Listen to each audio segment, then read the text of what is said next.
یہی وجہ محدثین نے لکھا کہ جب جب کسی نوجوان کا دل گناہ کا کرے، جب جب کسی نوجوان کا دل فلم دیکھنا کا کرے، جب جب کسی نوجوان کا دل انسٹاگرام میں زندگی تباہ برباد کرنے کا کرے، جب جب کسی نوجوان کا دل اپنے آپ میں اپنی زندگی کو خراب کرنے کا کرے،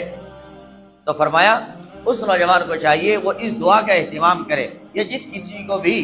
یہ خواہش کے گناہ تنگ کریں، چاہے بوڑھا ہو، جوان ہو، بچہ ہو، بچی ہو، فرمایا اسے چاہیے اس دعا کا اہتمام کرے، گناہ کا تقاضا دل سے نکل جائے گا۔ اللہم طاہر قلبی وحسن فرجی واغفر ذنبی، 3 کلمات آدمی ڈیلی استعمال کر لے۔ چنانچہ سب کے سب مل کر پڑھیں آپ عاجز کے ساتھ، اللہم طاہر قلبی، اللہم طاہر قلبی وحسن فرجی